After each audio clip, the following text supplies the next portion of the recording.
Good morning, I'm Tim Daly. I'm a ops trainee with the Rocky Mountain Type 1 team. And I'm here with an update on the Cameron Peak Fire for October 14th. I'd first like to start with thanking the Northwest Type 2 team that was here before us and all their hard work and efforts that they put in to make us successful. I'm going to start up in branch 1, and one note is we did not change any of the orientation on the map as far as the branches and divisions. So moving up to the north side of the map in branch 1, I'll start with division Alpha and Delta yesterday. Activity along this northeastern edge was little to none. They hardly saw any smokes in there, which was good news for that. As we moved around, they continue to monitor and secure in there as they find things. As we move around into division Foxtrot, Lima, same. They're also looking at starting suppression repair in there, or assessing for that for some of those areas that have been contained for a long time in the Foxtrot Lima area, as well as Alpha and Delta.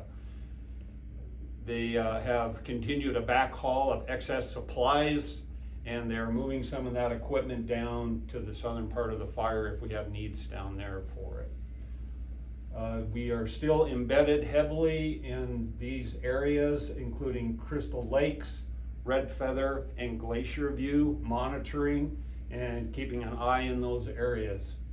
Over here into Romeo, we did have a spot right on the edge of the line that fire activity increased there.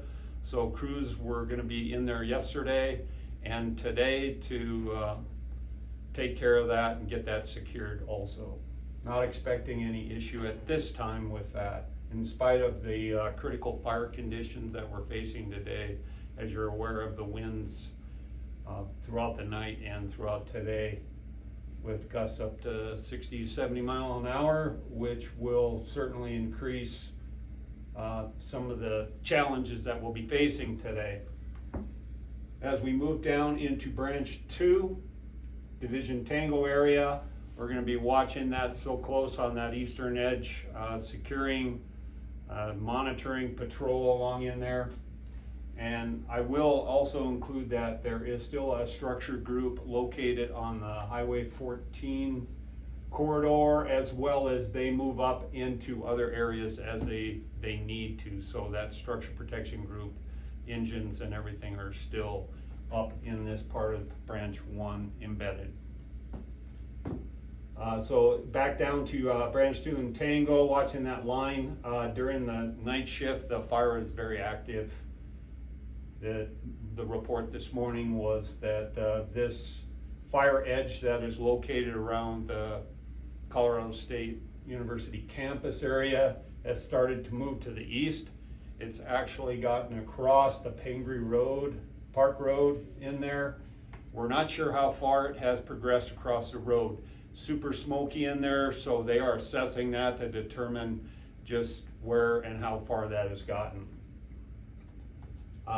Division uniform had been working yesterday in along the campus. They were doing both direct and indirect line around the campus area in the Lutheran Church camp. The fire activity in the night kind of pushed some of those people back out of that area and out of the way of the fire front, whereas the fire activity increased in there. Moving down into division Whiskey in Zulu, working with Rocky Mountain National Park in there with a module. Our division is coordinating and monitoring the fire growth along in there, Mummy Ridge area, and so far that has stayed in check and has looked good from our last reports.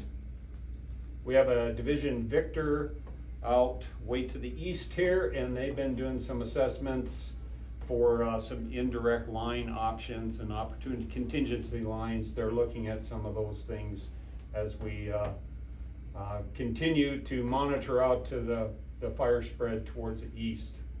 We do have a structure group that's still in the Colorado State University campus area and all those structures along in there, including the Pingy Park area and also the Poudre Springs, as well as our structure group is checking, assessing, and they've also been prepping structures and setting up sprinklers as appropriate.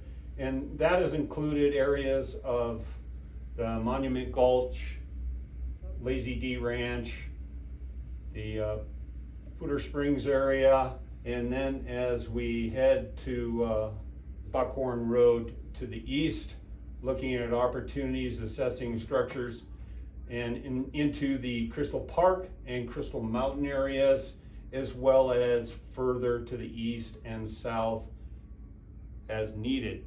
Now, the assessments of the structures include looking at the houses to see what the structure type that the construction is made out of.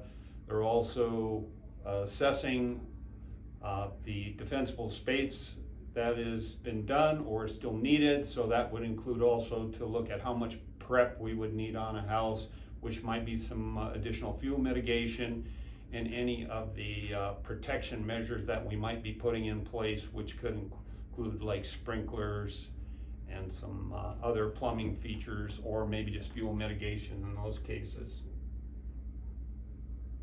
So for today to recap what I've talked about, certainly everyone is focusing on all parts of the fire, but I would say our main focus right now is in the area where it has the Pingree Park area, where it has crossed the road there, and we're preparing to do whatever is necessary in those areas to provide some point protection or look at other options